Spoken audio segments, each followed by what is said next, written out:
My uncle sent me a video of my family calling me a worthless burden, while I'd been paying their mortgage for years. "She owes us," they said. I didn't say anything and acted normally, until next payment came due.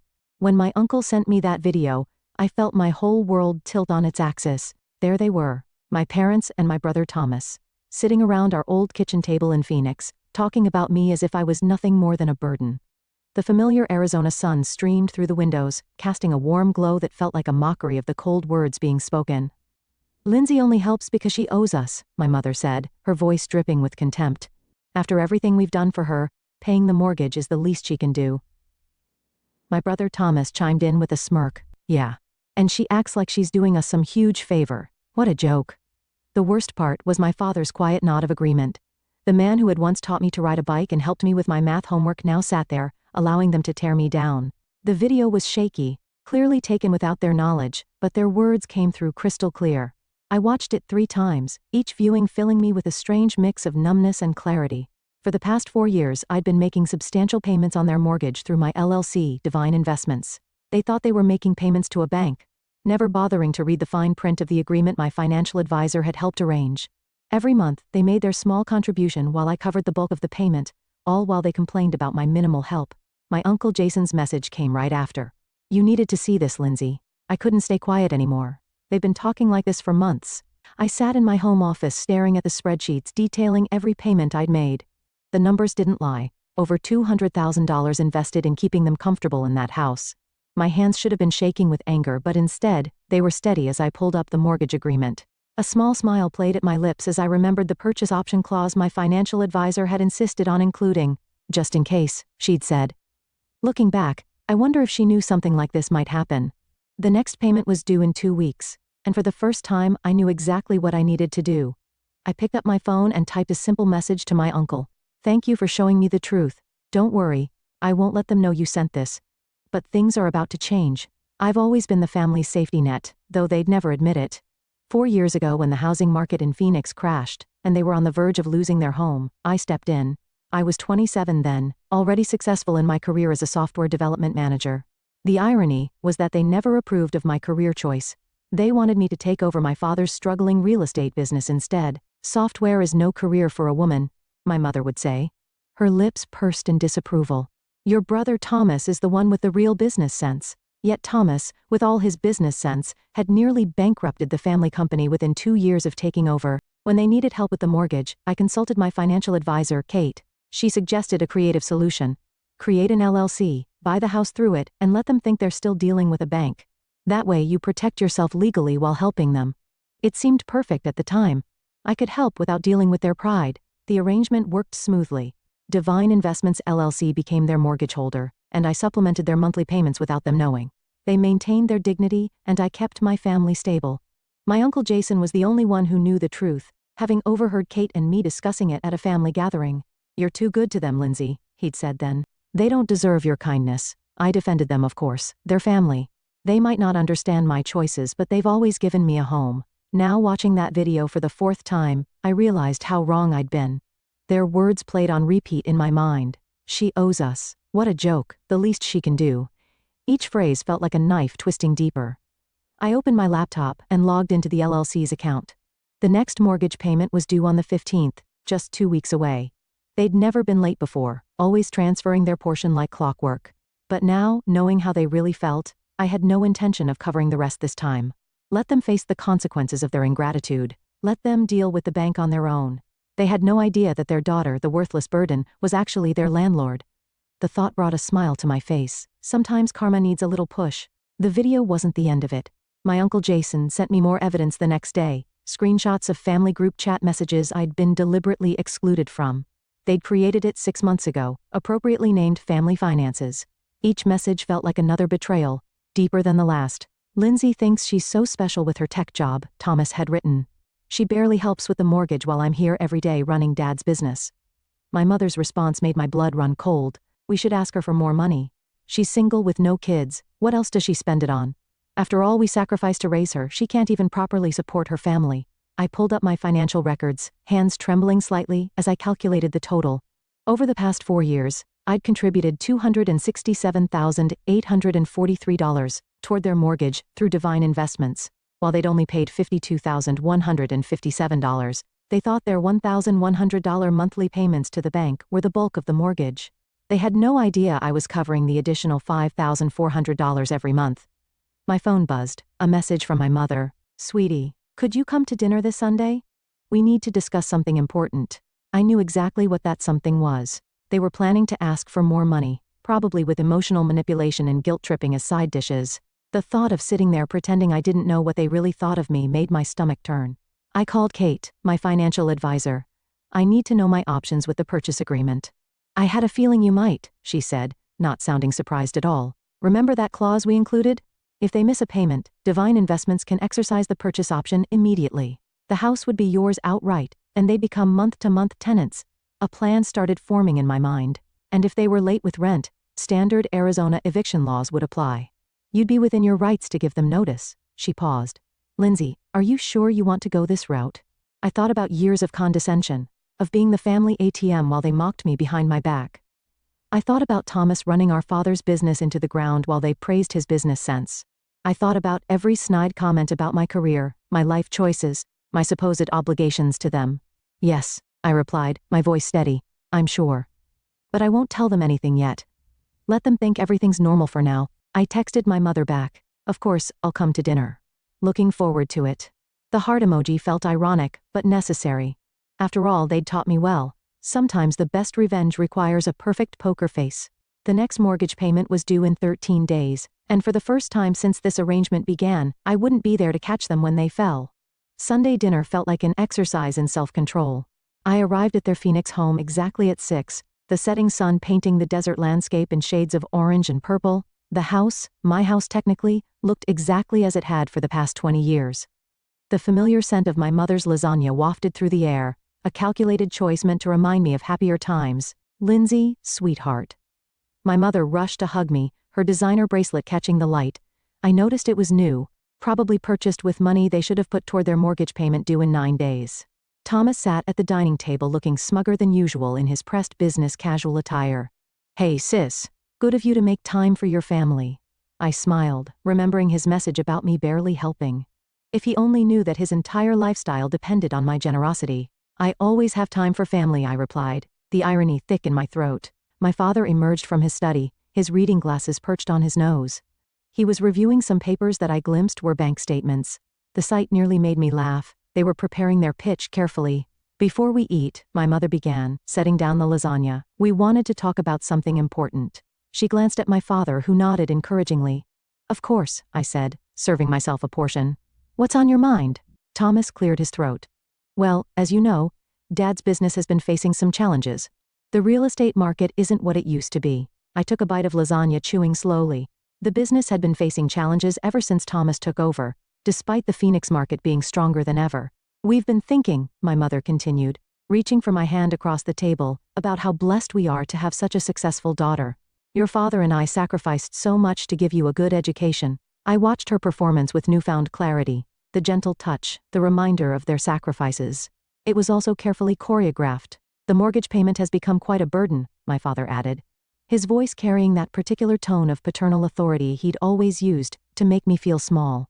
"And with you doing so well in your computer work." "Software development," I corrected automatically, though they'd never bothered to understand the difference. Right. He waved dismissively. "Well, we thought perhaps you could help more with the monthly payments. After all, this is your family home too. If they only knew how much of it was already mine." "We're only asking for an extra $2,000 a month," my mother added quickly. "It's not much considering your salary." I took another bite of lasagna, using the moment to maintain my composure. They wanted $2,000 more when they didn't even know I was already paying over $5,000? The audacity was almost impressive. "I'll think about it," I said, finally, my voice neutral. "Times are a bit uncertain right now." "Uncertain?" Thomas scoffed. "Please, we all know you're doing fine. Unlike some of us who are actually working hard to keep this family's legacy alive." I smiled, thinking about the notification their bank would send when they miss their payment next week. "You're right, Thomas. Sometimes we all get exactly what we deserve." After dinner, I excused myself to use the bathroom, but took a deliberate detour past my father's study. The door was ajar, and I could hear my parents and Thomas talking in hushed voices. I paused, my heart pounding as their words drifted out. "She's not going to help," Thomas said, his voice bitter. Did you see how she just sat there, acting all superior with her tech money while our business is struggling? Patience, my father replied. We have another option. Remember those investment documents I found in her cloud storage when she used our Wi-Fi last month? She's been hiding money from us in some company called Divine Investments. My blood ran cold. They'd snooped through my files during my last visit. I'd carelessly used their Wi-Fi without a VPN, and my cloud storage had synced automatically. I looked it up, my father continued. It's a legitimate LLC and it's doing very well. She's been squirreling away money there instead of helping her family. I raised a snake. My mother's voice chimed in. We'll give her one more chance to help voluntarily. If not, I'll remind her about that time in college when she took money from your business account for her tuition. She thought we never knew, but we have proof. She'll have to help us then. I had to bite my lip to keep from laughing. The money they were talking about? I'd borrowed it with my father's permission when their check for my tuition bounced. I'd even paid it back within a month with interest. I had emails proving everything. Their attempted blackmail was as pathetic as it was desperate. And if that doesn't work, Thomas added, we can always reach out to her company's HR department, ask some questions about her, mental stability, maybe suggest she's been stealing company resources for personal projects. That would get their attention. The casual way they discussed destroying my career sent ice through my veins. These people weren't family. They were parasites wearing family masks. I quietly slipped back to the bathroom, flushed the toilet for show, then returned to the dining room. They filed back in moments later, all wearing practiced smiles. Lindsay, dear, my mother said sweetly. Have you given any thought to what we discussed, about helping more with the mortgage? I met her gaze steadily. Actually, I have. You're right. Family should help family. I'll have an answer for you in about 8 days. The timing wasn't random. Their mortgage payment was due in 8 days, and I knew exactly what would happen when they missed it. Divine Investments would finally reveal its true ownership. 8 days? Thomas frowned.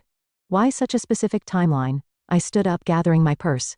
Just need to check some things with my financial advisor. You understand, right? Being careful with money is just good business sense. I smiled at Thomas as I echoed their favorite phrase. My mother walked me to the door, pulling me into another calculated hug. We knew you'd understand, sweetheart. Family always comes first.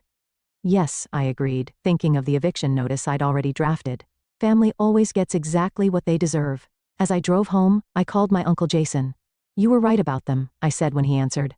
But don't worry. I'm done playing the silent partner in their little drama. It's time for the final act. The week crawled by with excruciating slowness. My family kept up their pressure campaign, sending daily texts about their urgent financial situation. Each message only strengthened my resolve. I forwarded everything to Kate, my financial advisor, who was helping me prepare for the inevitable confrontation. The paperwork is ready, Kate confirmed during our meeting 3 days before the payment was due. Once they miss the payment, Divine Investments can exercise its purchase option immediately. I've also prepared the eviction notices just in case. I nodded, reviewing the documents. And you're sure everything's legally sound? They can't fight this? They signed the agreement 4 years ago, Kate assured me. Your father barely read it. He was too desperate for the bailout. Everything's perfectly legal. That evening, my brother launched his own attack. Hey sis, his text read. I was just talking to my friend in tech recruitment. Heard some companies are doing layoffs. Must be scary for you. Good thing you have family to fall back on. Speaking of which, about that help we discussed, the attempted manipulation was so transparent, it was almost comical. I showed the message to my Uncle Jason over coffee the next day. They never change, he said, shaking his head. Your aunt and I watched them do this to everyone in the family. It's why we distanced ourselves years ago. Did you know they went through my files when I visited? I asked. Not surprised. They did the same to your cousin when she stayed there last year. They're always looking for leverage. He paused. Are you ready for the fallout? They won't take this well. I thought about their threats to contact my company's HR, their plans to blackmail me, their years of taking my help while mocking me behind my back. I'm ready. They made their choice. Now they'll face the consequences. 2 days before the payment was due, my mother called. Lindsay, we need your answer about the mortgage help. Times are tough, and family needs to stick together. Don't worry, Mom, I replied, my voice steady. Everything will be clear very soon. That night, I received an email from the family's bank. They'd tried to transfer money from their account to Divine Investments, but the payment had bounced. They were already overdrawn. I forwarded the notification to Kate. Here we go, she replied. Want me to start the proceedings tomorrow? I thought about the lasagna dinner, their smug faces, their casual discussion of destroying my career. I thought about the years of manipulation, the constant demands, the endless ingratitude. No. I typed back. Let's wait until the payment officially fails. Let them spend the next 2 days thinking everything's fine. They taught me well. Timing is everything. I opened my laptop and began drafting an email to my company's HR department, documenting my family's threats and including the evidence Uncle Jason had gathered. Better to get ahead of their potential attacks. The end was in sight, and I was leaving nothing to chance. Sometimes, I muttered to myself, the best revenge is simply letting people face the consequences of their own actions. The payment deadline came and went. At 9 a.m. sharp, Divine Investments' automated system sent out its default notice. I watched my phone counting down the seconds until the inevitable call. It took exactly 12 minutes. Lindsay, my mother's voice was frantic. Something's wrong with our mortgage payment. The bank is saying we defaulted, but that's impossible. We need your help immediately. Actually, I replied calmly, Divine Investments isn't a bank, it's an LLC, my LLC to be specific. The silence on the other end was deafening. What? She finally whispered. Check your email.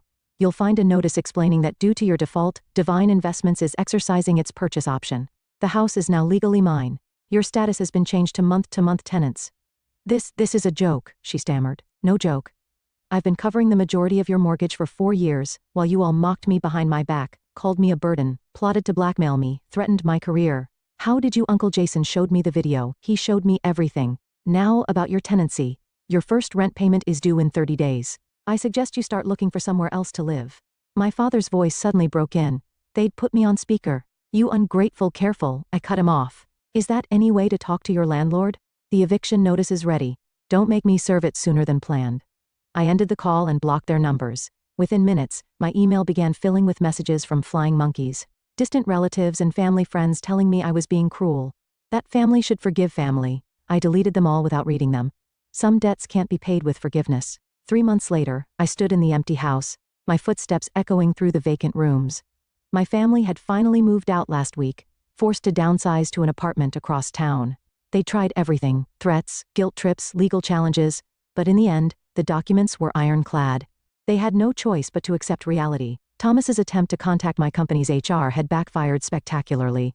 Thanks to my preemptive documentation and Uncle Jason's evidence, his accusations were dismissed immediately. Instead, his actions were reported to his real estate board, leading to an ethics investigation that effectively ended his career. My mother's final attempt at manipulation came through a tear-filled voicemail. How could you do this to your own family? The answer was simple. They'd shown me exactly what family meant to them, and I'd finally believed them. I walked through the kitchen where it had all started, where they'd sat around the table calling me worthless while I paid their bills. The irony wasn't lost on me.